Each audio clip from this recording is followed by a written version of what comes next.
Have you ever noticed that just about anywhere you go, there are bugs? That is, with the exception of most restaurants. Hello, I'm Dominique, and today I'm going to explain why our culture and society should learn to accept and embrace entomophagy.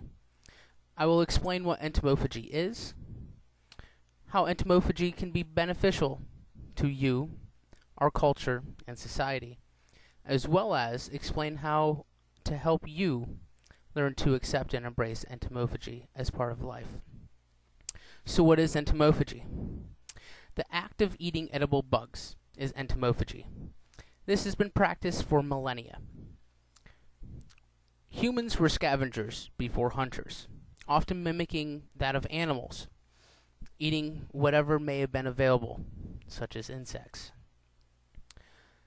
Bugs and insects have been and continue to be eaten by many cultures and are treated as an invaluable resource around the world.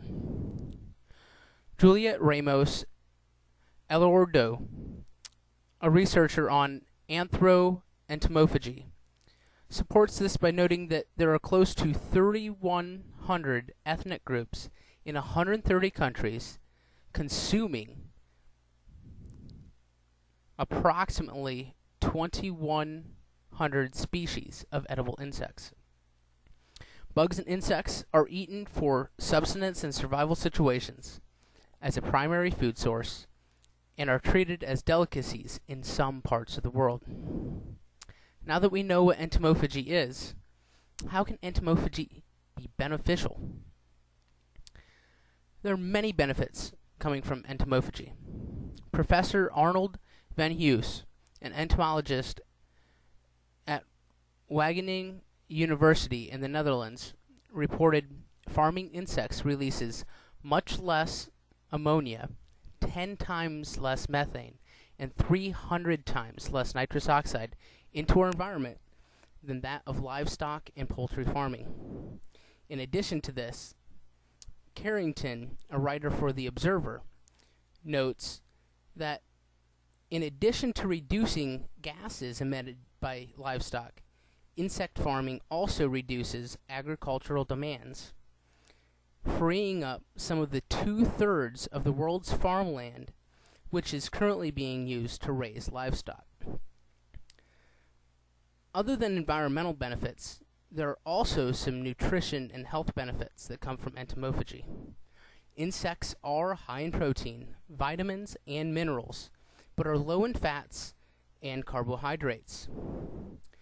Also supported by Ramos Eldori and Professor Van Heus. A field officer for an insect farming project in Laos, Patrick Durst, agrees crickets and locusts are also high in calcium, which may be beneficial for those who are lactose intolerant.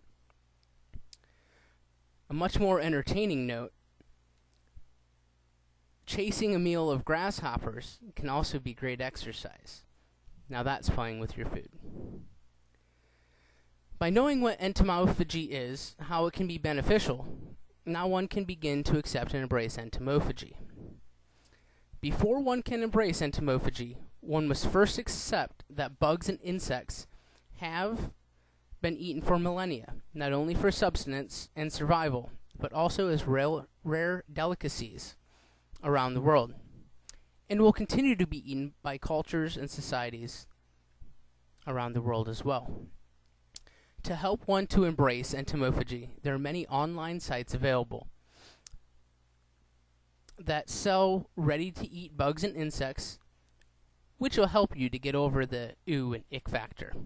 One of my favorite online links is www.hotlix.com, hotlicks.com. They offer edible insects ranging from chocolate-covered ants, crickets, or worms to barbecued sour cream and onion, cheddar cheese-flavored mealworms or crickets. Oh, and don't forget, they also offer candied scorpions. For those who are bolder, there are many insect recipes also available online to help you prepare your next big meal. Now that we've covered how to begin to accept and embrace entomophagy, let us recap why entomophagy should be accepted and embraced in our society and culture. Today, I have explained what entomophagy is, why it is beneficial to you, our culture, and society, as well as how one can learn to accept and embrace entomophagy into your lifestyle, our culture, and society. Humans have consumed bugs and insects for survival as part of everyday life for millennia and will continue to do so. Entomophagy is environmentally friendly as well as a good source of dietary nutrition. There are many resources available to help overcome the ick and ooh factor. So the next time you think of kicking an ant mound or stepping on a bug, remember that could be someone's lunch.